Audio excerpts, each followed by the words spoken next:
Good Thursday afternoon, everybody. It's Jim Amadeus, and if it's Thursday, it must mean Thursday Night Football Amadeus. And you know, in years past, the Patriots and the Steelers were a primetime must-see game back in the days of Roethlisberger versus Brady, and the number of times they played each other in the playoffs, and they had some quality games. That's not going to be the case tonight. It's going to be a little different because there ain't no Ben Roethlisberger and there ain't no Tom Brady on those two teams. Yeah, this game definitely doesn't have the same ring to it as it has had in previous years. This might be one of those nights, as you like to put it, a catch up on your Netflix kind of night. Mm-hmm. So, yeah, it's definitely a clunker at its finest. And how do I know it's a clunker? Well, when you see a total in the NFL sitting at 30 points, then you know you got a real problem. Okay, to your point, over the past 3 games, the New England Patriots have averaged scoring 9.3 points a game. I didn't even know you could score 9.3 points a game. I mean that to me, was a pretty interesting point. So there you go. And the Steelers have been averaging about 16 points. So what I saw the spread at anywhere from 6.5 to 6 in Pittsburgh's favor.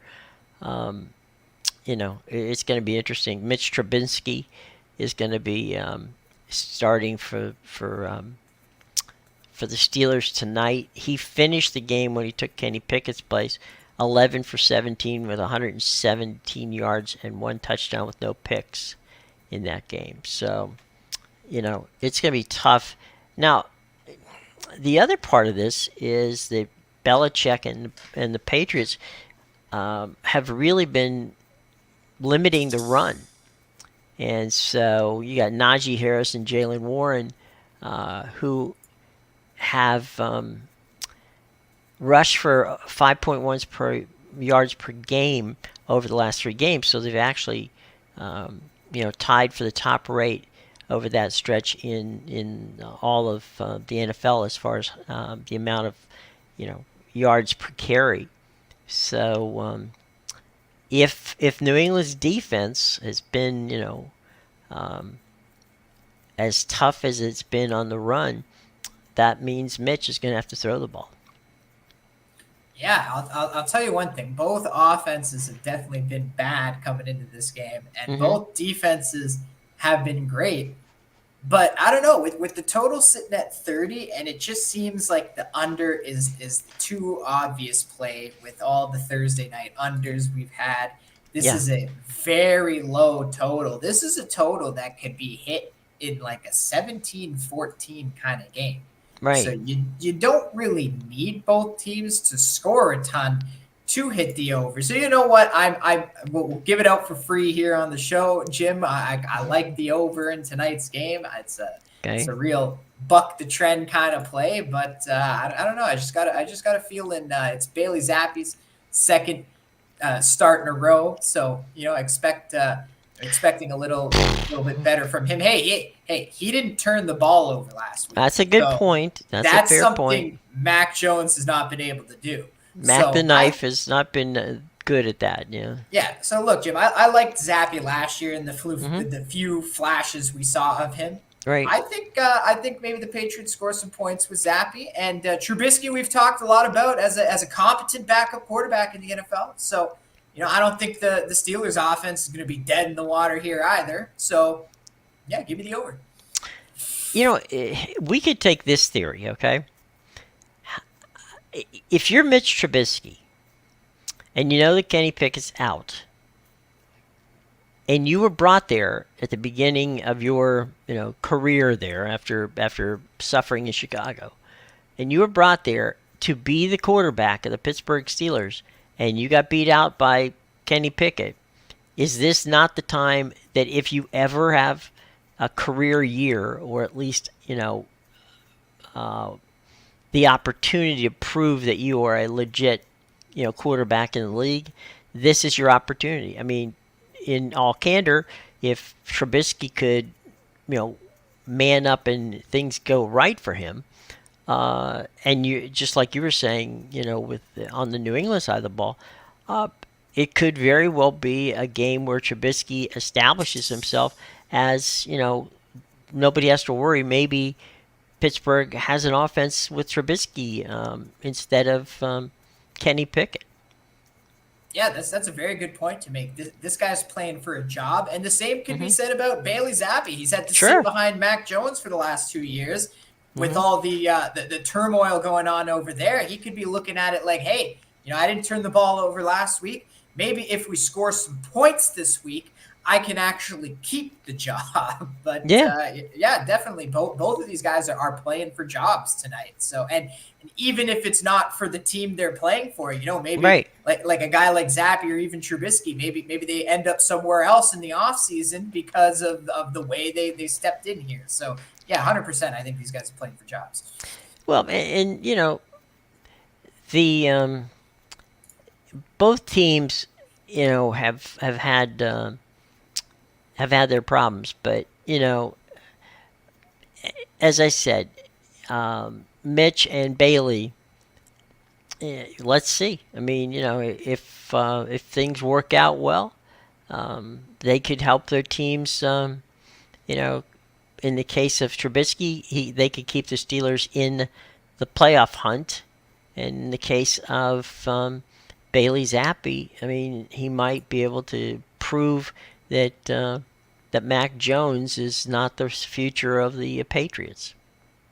Yeah, I think this is definitely one where we've seen enough of Mitch Trubisky, especially Mm-hmm. in this Steelers offense. Right. We've seen enough from him to know he's not going to go out there and lay an egg.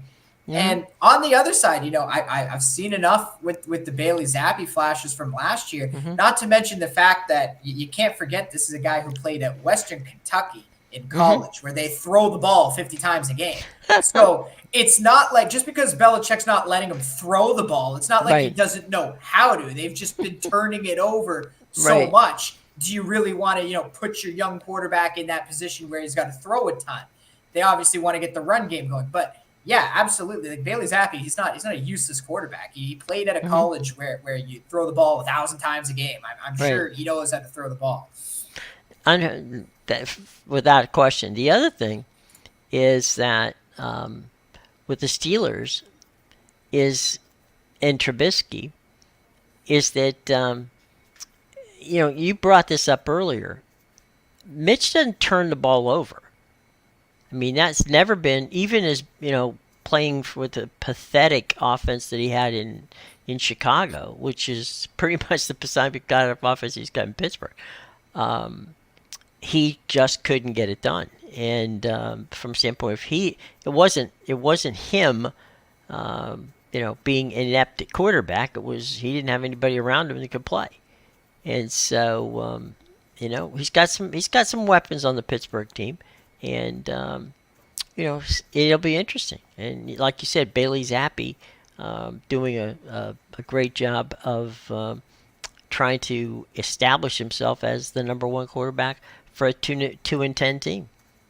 Yeah, and the other thing with Trubisky too is this is also, say what you want about Trubisky and the Matt Nagy era in Chicago, but this is a quarterback that's won 12 regular season games in a single season.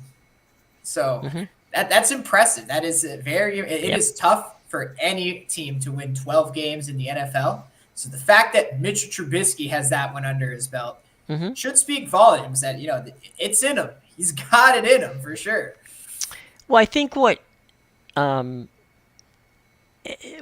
Mike Tomlin likes about him is that he's a quality guy who can make the throws, so he can make all the throws. But he also understands how to game manage. So you can throw things at him, and meaning he can walk up to the line of scrimmage, see a defense, and know automatically if he needs to switch out of the play that they've given him, or if the play that they've given him, will work or not.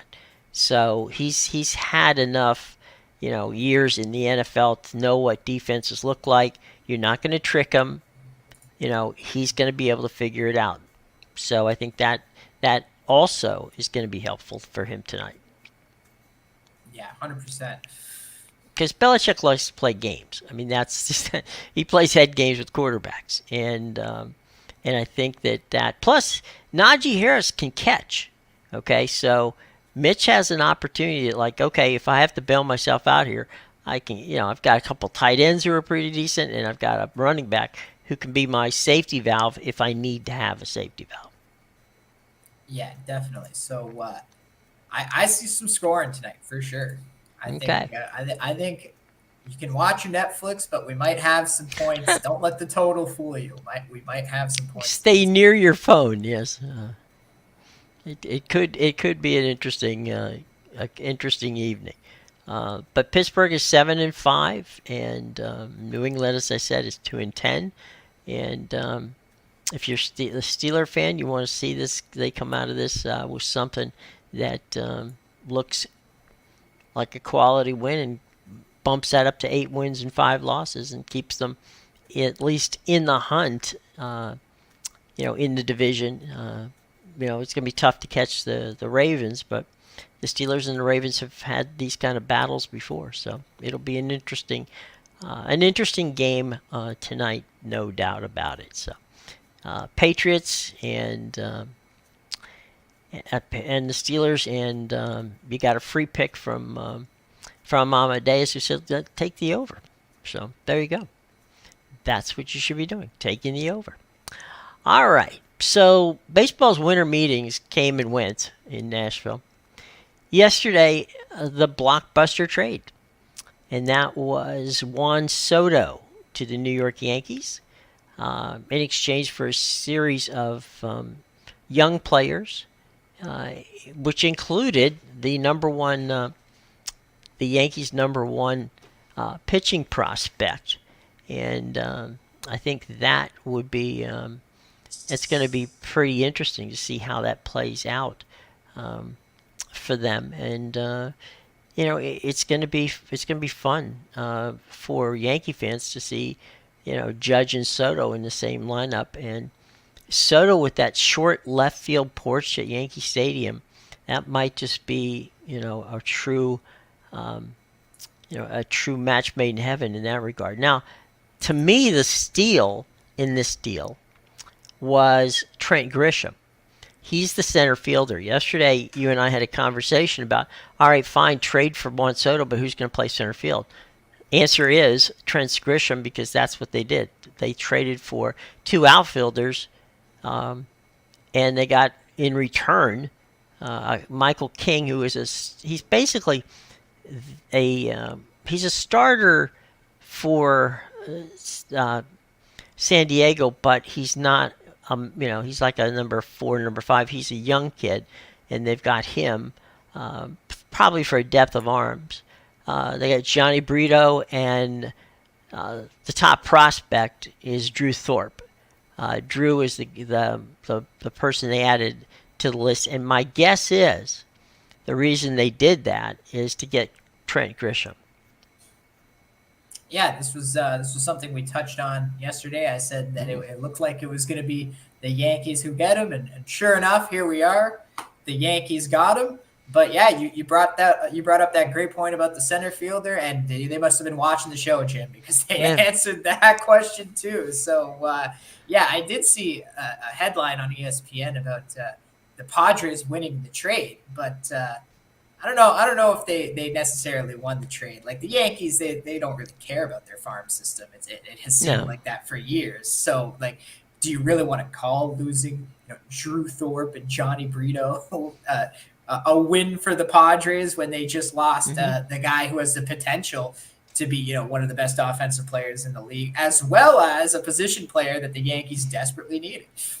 Right. I mean, his batting average last year, we're talking about Trent Grisham now, his batting average was 198. He had 13 home runs and 83 hits, but they're not getting him for. They don't need him to hit. That's we were talking about Michael Taylor and some other people who could potentially have been on the radar there. Grisham is there because he's got a good glove. They can score all the points they need to score without having without having a center fielder that's going to hit. So that's defensively they took care of it. If he hits for them, great. If he doesn't, then they don't need it. But and again, remember they're also in on the Yamamoto deal.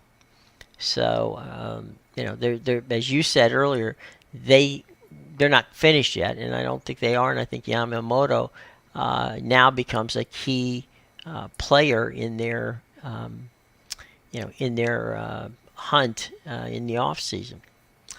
So there's that way. Now we know about the fact that creative artists did not make a deal in Nashville to trade. I'm sorry, not to trade, to sign. Of course, the man, the legend, the one we're all waiting for, and if if we get to that point where Ohtani gets taken, we now know that Ohtani has set a deadline of some time before the first of the year. He doesn't want to drag this thing out a long time. We know that the Dodgers, the Blue Jays, Giants, the Angels, and Texas are all in the hopper on that. We know that the Dodgers had a 2.5-hour conversation with Ohtani earlier this week, and CAA is keeping things very, very tight-lipped. I can't imagine that CAA and Ohtani would want to leave the West Coast. But although certainly the Blue Jays have not backed off on being aggressive on him, nor has the Texas Rangers.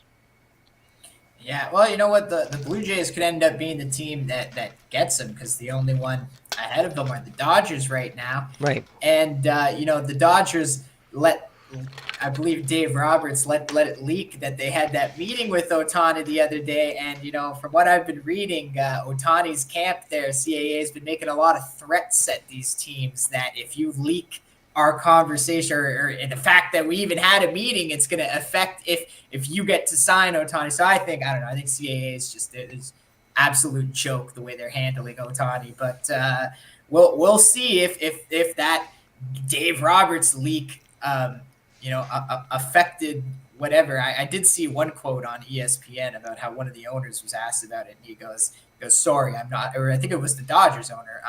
I'm not 100% sure, but one of them was like, yeah, sorry, I'm actually not allowed to talk about the guy everybody's talking about. So, well, let me let you guys in on a secret, okay? As long as the money's there, it doesn't matter whether Dave said something or didn't. Dave qualified it in the actual quote, which I read.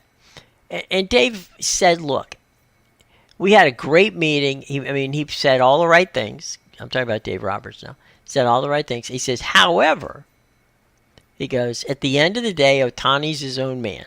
So we can talk to him. We can tell him what we're going to do. We can go through all of the scenarios.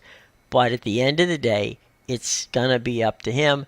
And I have no idea whether he wants to play here or doesn't want to play here. That'll be a decision he'll have to make. So I think that, Dave has been around this game long enough to know that, if you're going to say something about a player who you're talking to, you need to make it so that it doesn't look like it's a fait accompli that you got him.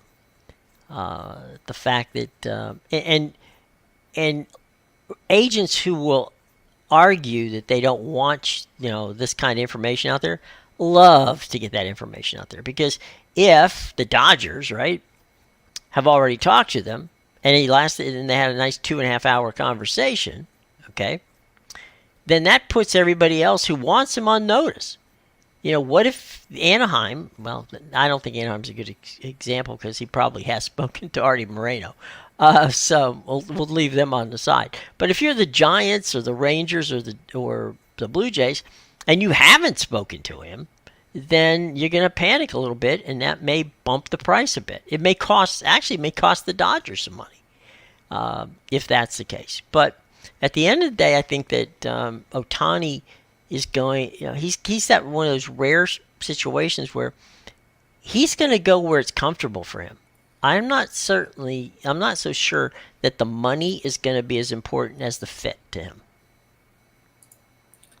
Yeah, definitely. I agree with you. I think he's going to do whatever's best for him. He's going to get a ton no matter Yeah. what the number is, right? It's life-changing money regardless of who gets it to you. I think after 400 million, like whether it's 490 or 430, right. like that becomes a lot lesser. It all becomes relative at that point. Yeah. Yeah. I remember going to the winter meetings, one of the few early winter meetings I'd ever attended, and it was it actually was when Pete Rose signed his deal with the Phillies.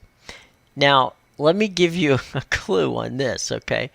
That was back in the late 1970s, maybe early 80s, something like that.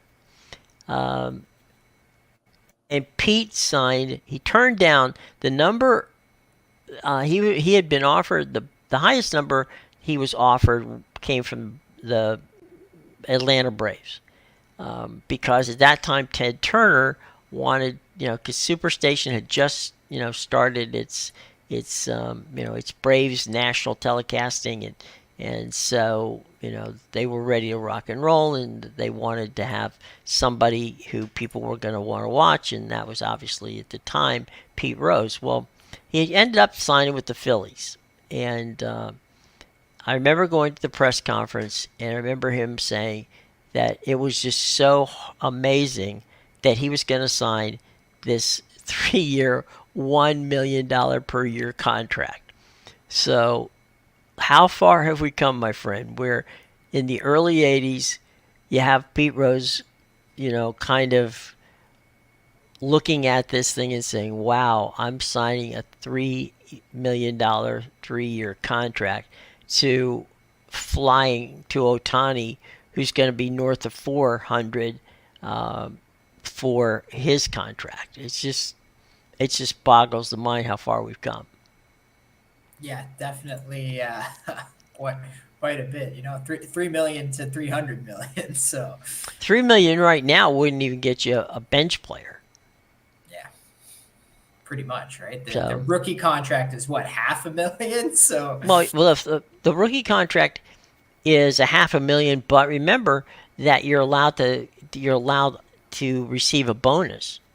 So some of these guys receive in a bonus what a year and a half, or 2 years of a rookie contract will be.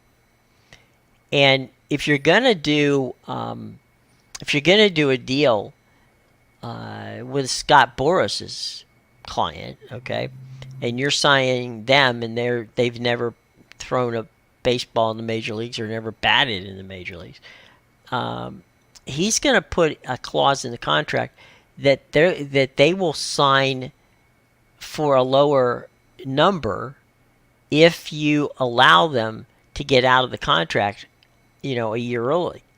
So what happens is they become free agent eligible, instead of on their 5th year. They can become, depending upon how it works out, with Scott, either a 3 or a 4-year deal. So in the case of Bryce, it was a 4-year deal. So the Nationals paid Bryce a lot of money. It's more money than ever had been paid to a first-year,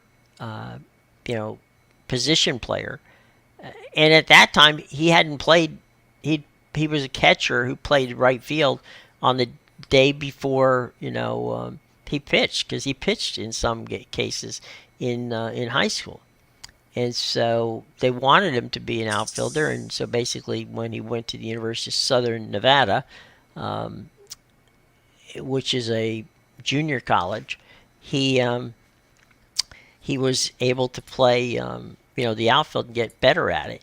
But yeah, Scott did that with both Bryce and with Steven Strasburg. They signed for they signed a big bonus, but they had a lesser overall deal than maybe some people ahead of them. But they got to be free agents in 4 years instead of five.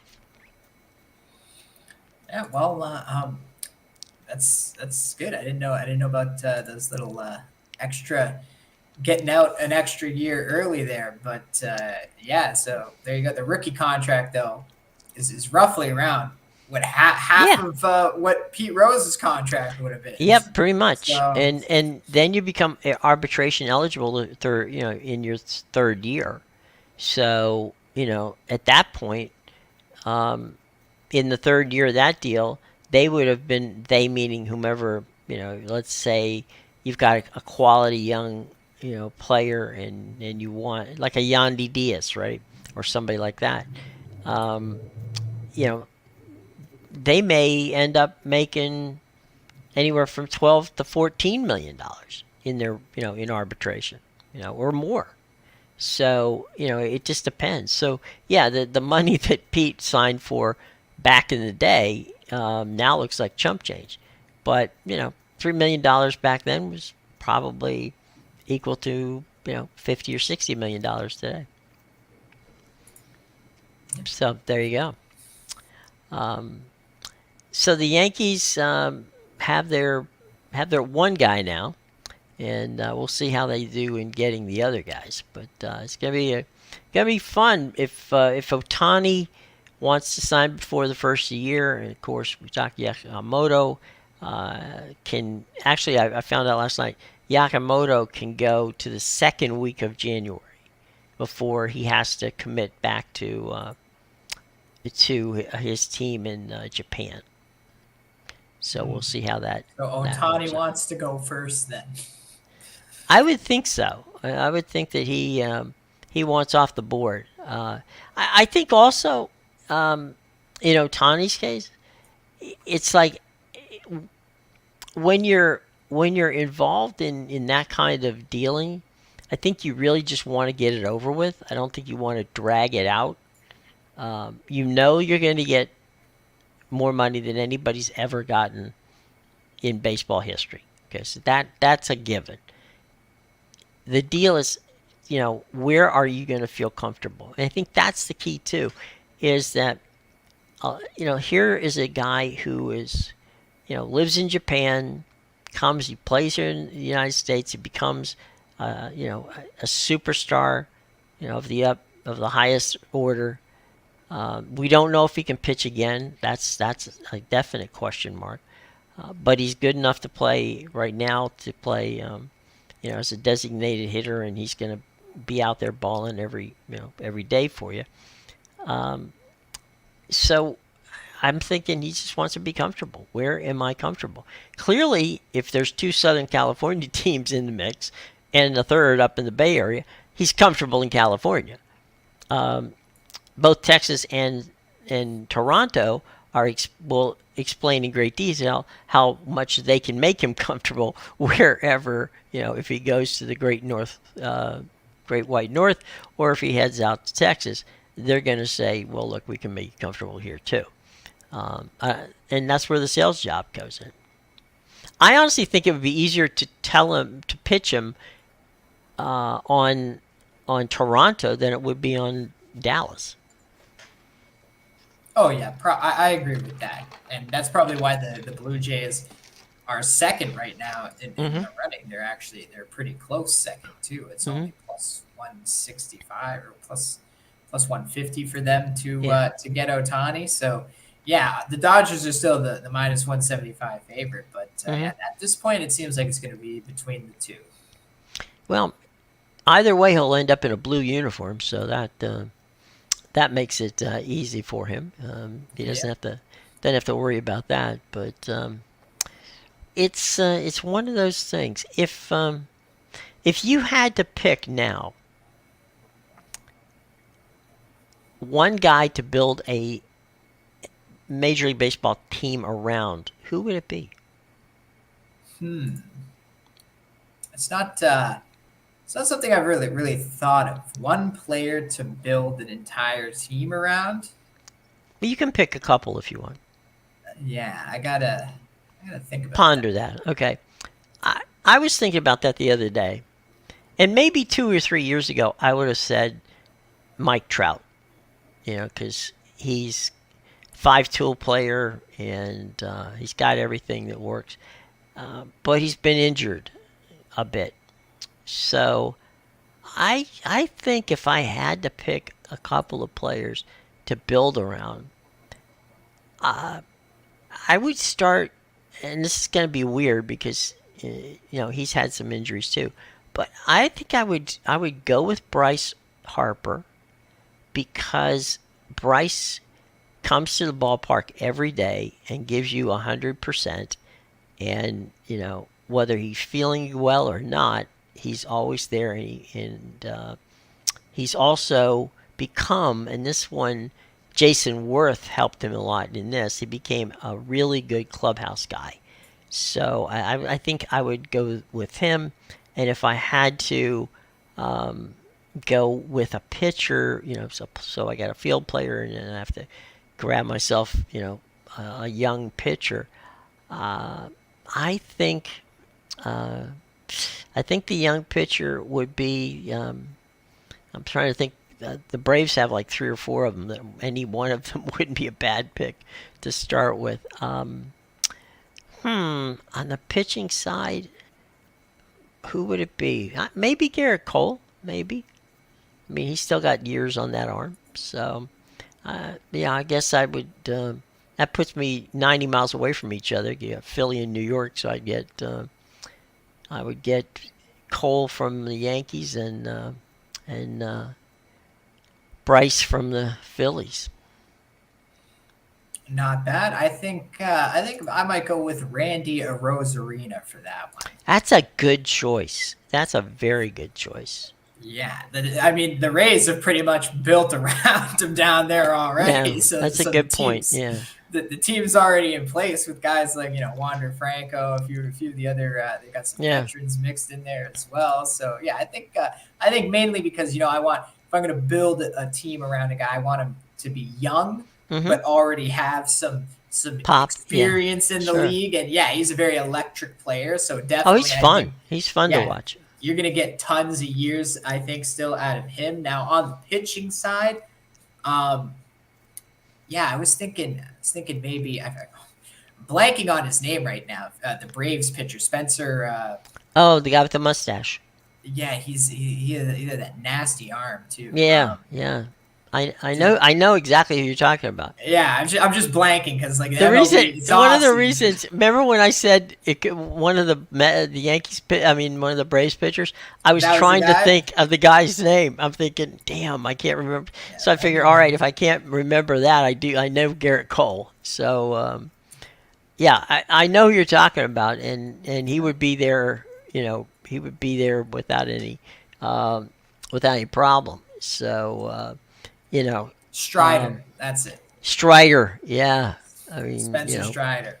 Spencer Strider, the guy with the pencil mustache there. Yeah, because he's another one, right? He's had like what 2 years in the MLB. He just Yeah, came on the scene like 2 years ago, and yeah, already he was nasty in the first season, and yeah. last year he performed like an ace. So that Well, might be he my 1-2 combo. he designed. I mean, he designed. He didn't design anything that I know of. But he was able to perfect the third pitch, which for him is a cutter, and he throws 3 pitches, all from the same arm slot, so you don't know what's coming. It's either a fastball or a cutter, and he's got a breaking ball that comes off that same arm angle.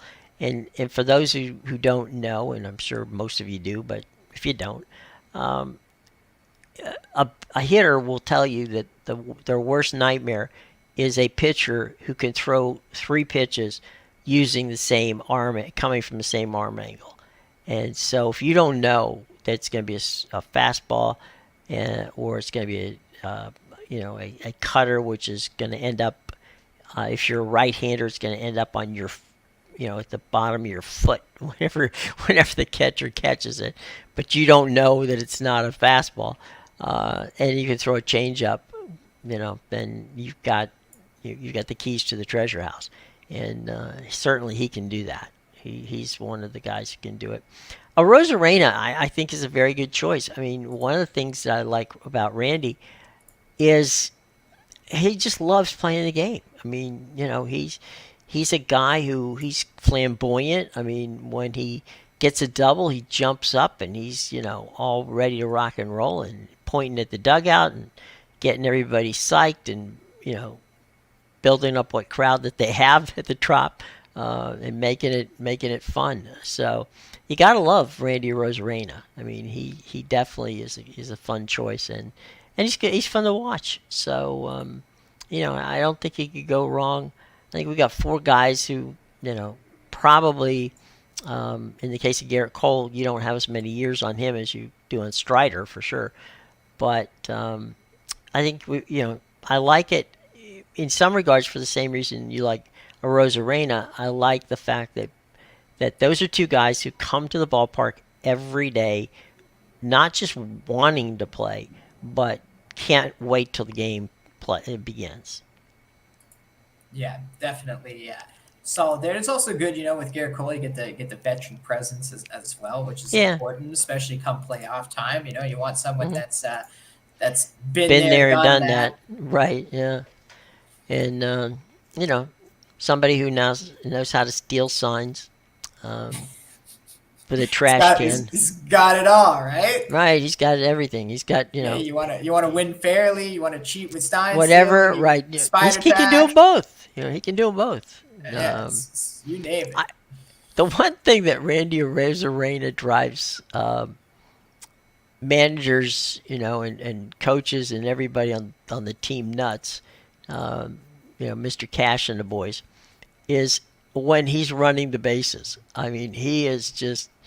I think sometimes he thinks that he is, you know, for lack of a better way of putting it, he basically thinks when he leaves first base that he's Usain Bolt because he goes, he'll go from first to third on a fly ball and then have to run all the way back and not forget to touch second base to get back to the base whenever things like that happen. But his and we already know. I mean, I can't be busting on him because Bryce did the same thing in a playoff game this year, where he ran around, missed the base, and almost missed second base, and then ended up getting tagged out of first base. So yeah, it's those are two guys who just are play with their hair on fire, but they're entertaining. So entertainment, that's what we're looking for here. We're not looking for anything of serious note in that regard. Speaking of entertainment, my friend, what's going on tonight with you and your entertaining picks, Yeah, make sure which you you can check find down out. below? Yeah, check out my premium plays at bigowl.com and pickadvisor.com and theinsidersroom.com. I've been having a good week. Nice. We didn't have a good Sunday, but we bounced back Yeah. with a 4-0 Monday, 3-1 Tuesday, and now 6-3-1 yesterday. So we're Wow. definitely we're heating up into the holidays for sure Hmm. when you want to be nice and warm. And yeah, so go check out my premium plays at those sites. The links are in the description below. Tonight I got a premium play. I gave you guys the over in the Thursday night football game. If you want to know the side I'm on, you can go get my premium play for that game. And then yeah, I got 2 NBA games and one more Premier League game you can get that starts at 3:15. But other than that, no college basketball tonight. Not a great slate. I think there's only 11 games today. Even tomorrow, there's only like 11 games. So it's a bit lighter on the college basketball side. But yeah, tons of money to be made still. Tons of tickets to be cashed. Exactly. And tonight is the first night of Hanukkah. So what a wonderful gift. You could give the gift of Amadeus. Okay? Yes, Go the down and gift do of that. cash. What? The Well, gift of cash. Come the on, who gift of doesn't cash. love? You Yeah. open up you open up the card and a nice $20 bill, hundred There dollar you go. bill, falls it's out, there. right? Who wants the gift card, right? Just It just wants give the me the gift. cash. That's right. And what is you're trying to think of something for someone for a stocking stuffer.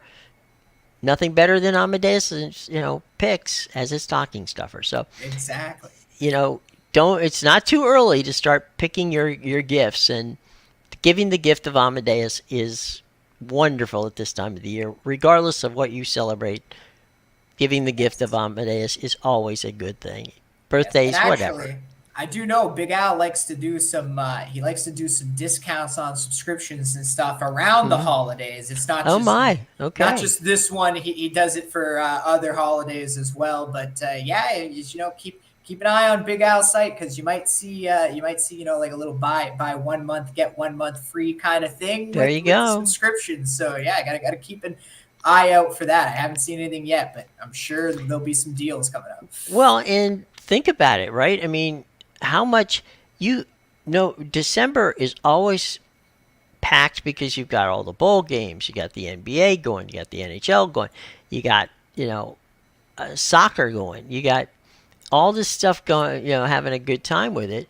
And, and it's just that perfect time to get something that, the gift that keeps on giving. So by all means, keep it up, keep a lookout, and give the gift of Amadeus. And you got 8 more days of Hanukkah, 7 more because this is the first night.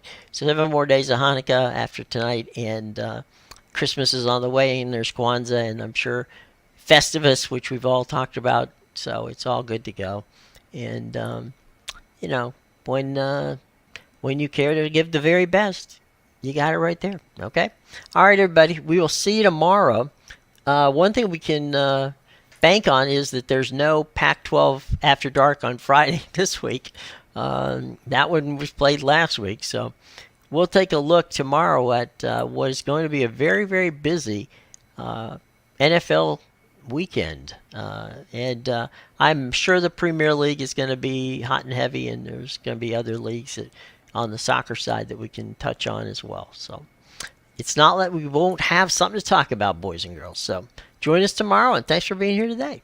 I'm Jim. He's Amadeus. Don't forget the gift. We greatly appreciate it. Take care.